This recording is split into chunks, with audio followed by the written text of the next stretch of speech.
Hey, welcome to another 10 minutes with Todd at Beyond 615. So we're celebrating the process of the Christian music industry, whether that's songs that are written, produced, mixed, sung in the 615, which is the Nashville area code, or someone at the end of that process who's at Christian radio and is taking the music to their local hometown. So this is about celebrating and getting to know someone who's in that space. This is episode number 12, and today's guest, I'm the host, is from the river in Columbus, Ohio, co-host of Afternoons with Hailey and Jace. Also his real name, don't tell anyone, is Mr. Josh Evans. And Josh is joining right now.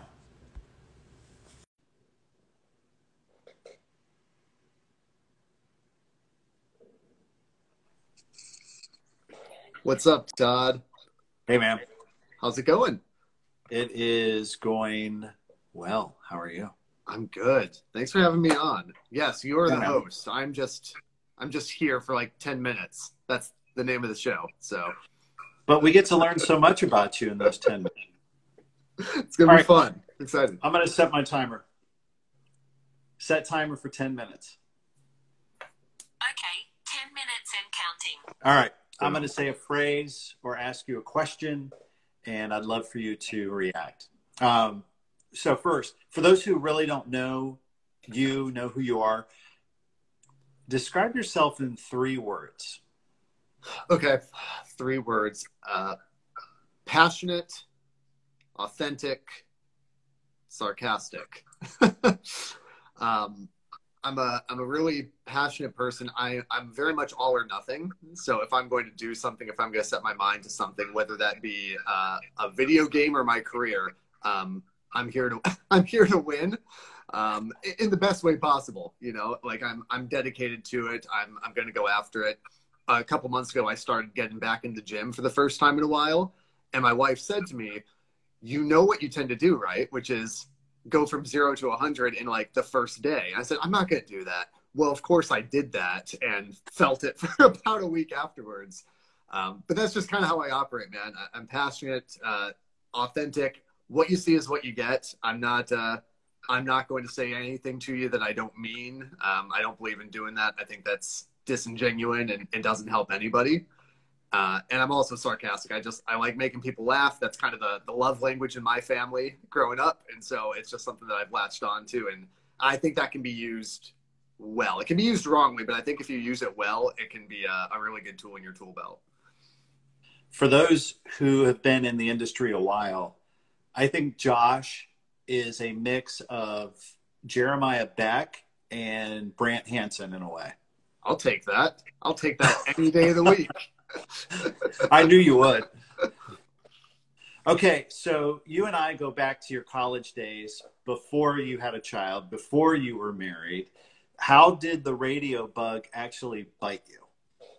Yeah, so back to Cedarville University, and really it bit me before that. Christian radio and radio in general wasn't necessarily something I ever set out to do. I just kind of found myself there.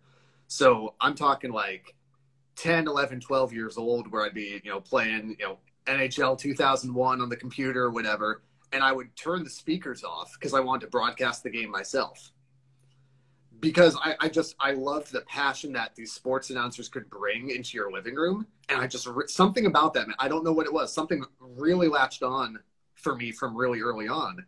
So when I went to Cedarville in 2010, I thought, well, the closest thing that I know how to do would be to join what was then Resound Radio, Jim Leitenheimer and all that good stuff. And so I got involved there, found out, hey, I actually kind of like this. This is pretty close to what I've always wanted to do. And it seems like I'm pretty good at it. I've got some talent here.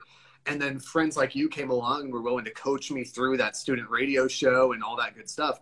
And that's really what propelled me into the industry, was having people come alongside and support and say, yeah, I think you can do this. Let me help you get better. And I just fell in love with it from there.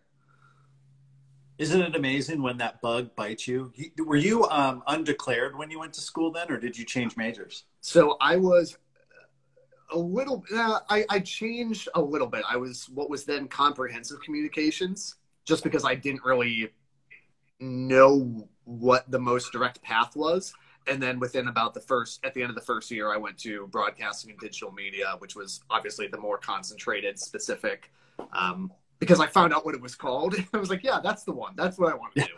And so that's what I ended up graduating with. So you're graduated. You've been to a couple of radio stations in a couple different roles. So how would you describe the journey of having and being a co-host? Is it cliche if I call it a marriage? Because everybody's going to do that. Great. It's a marriage. No, it's wild, man. So you, I think, know this, but for those that don't, so I had a quick stint at WayFM as a CID, South Florida. Jim Marshall, Paul Adams, was in Oklahoma City Market, House FM as a morning show host for a little bit. And then I've been at the River for 4 years. For that first probably 6 to 12 months that I was at the River, my co-host Hailey and I, who, by the way, super weird, lives like across the parking lot from me in this apartment complex. It's super weird, not planned, hilarious, great show topic. But we really struggled early on. The communication styles are just different. Personalities are just different. Now, on the other side of all that, they're super complementary, and it's why we're turning out some really great ratings with the show. But that initial, like, kind of, it was coming into work every day and kind of banging your head against the keyboard going, my goodness, what have I got myself into? Well, it didn't help that your program director put the show together and then left. I wasn't going to say it, but it was, hey, let me lure you to the River. By the way, I'm out. No, but like that in one sense, it definitely didn't help, but it did force us to say, we've got to figure this out then on our own. Not on our own, but, we can't just rely on a middleman to do this. We're going to have to hash this out. And I think it's like a marriage in a good sense of you're going to have to communicate. The classic, the verse from scripture that says, don't let the sun go down on your anger. In a similar way, you can't just let things sit and fester for too long. You're not going to be able to survive that way. You have to take care of it, because otherwise it's going to come through on the show, whether you want it to or not. So that was a really good thing. You're forced to work through it. And then on the other side, like I said, that first year was rough, and the last 3 years have been phenomenal. And she's turned into a really close friend and fantastic co-host, great radio professional. I'm so happy. It was hard. I was fans of both of yours. And so for me to be like fans of both of yours and say, let's do this show, and you guys agreed to it, and then for me to leave, it did probably kind of leave you like, okay. So there had to be people come alongside you that necessarily weren't a fan of you guys individually and saw the potential. And I'm glad that people like Tate Luck and Paul Goldsmith have walked that journey with you to be able to discover each other's strengths and weaknesses. So that's awesome. Real quick here, you're from Upper Michigan. You don't live here anymore. You can say it. You're not in Ohio. I'm still in my throat. OH. Fine. So when you go back up north, is there one thing you have to do in the UP? Man. The one thing that I try to do when I go back home is I go to Walmart. Because when you're that far, so I grew up on the border of the Upper Peninsula in Canada. So my mom's family's all in Ontario and Quebec. When I go that far north, I go to Walmart because only in Canada do they have Lay's ketchup chips. And they are don't you dare. That is the way we know God loves us. Actually, I've never had them. Lay's ketchup chips are one of my favorite things on God's green earth, but you cannot get them in the U.S. You have to get them from Canada. So occasionally, some bags will make their way to the Walmart across the border, and I stock up. Or in better times, could cut across the border, go buy up a bunch of Lay's ketchup chips, and come back to the States and then take them back with me. So that's the one thing that I have to do.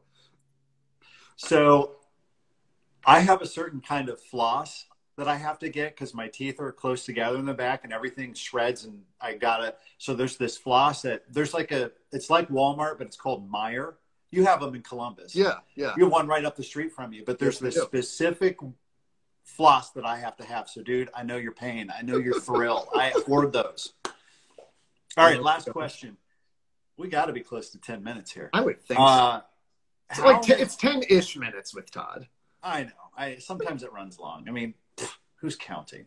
We don't have any sponsors or like bosses to tell us what to do, right? That's right. Yeah. Okay. How has becoming a father completely changed you? Boy, we're going to need like an hour with Todd for that. It has taught me, I think the best way I can think of it is it's taught me that I know nothing and I know more than I think I do at the same time.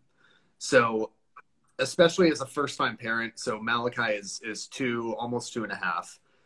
Every experience is brand new. And you know this as a dad too. Every experience is brand new. You don't have a clue what you're doing. But you also, I'm finding I know more than I think I do because you're forced to figure it out on the way.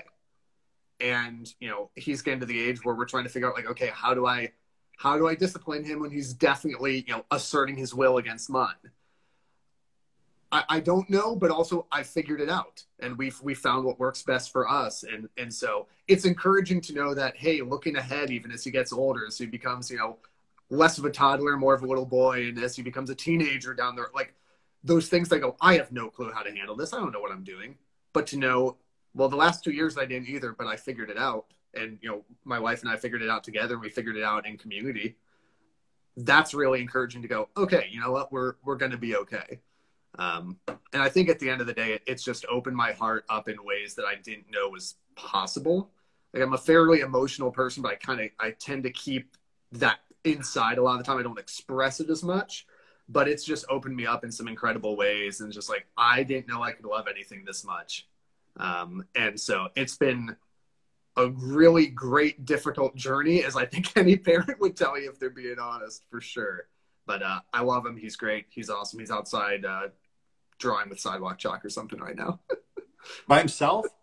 No, my wife's out there. Todd. Is this one of the things I'm supposed to learn? He can't supervise himself at 2?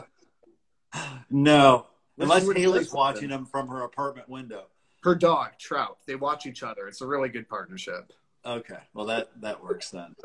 Well, dude, I appreciate you catching up. It's amazing how people will reach out and just, you know, comment on one of these and like, hey, why don't you join me too? So thanks for doing that. And I've got so many people I want to talk to here on this, but I sure appreciate your 10 minutes today. And it was good catching up, and I miss working with you, and God bless you, and appreciate you joining. Dude, same, man. God bless you. I appreciate you. You take care now. Thanks, Josh. Take care, man. Bye.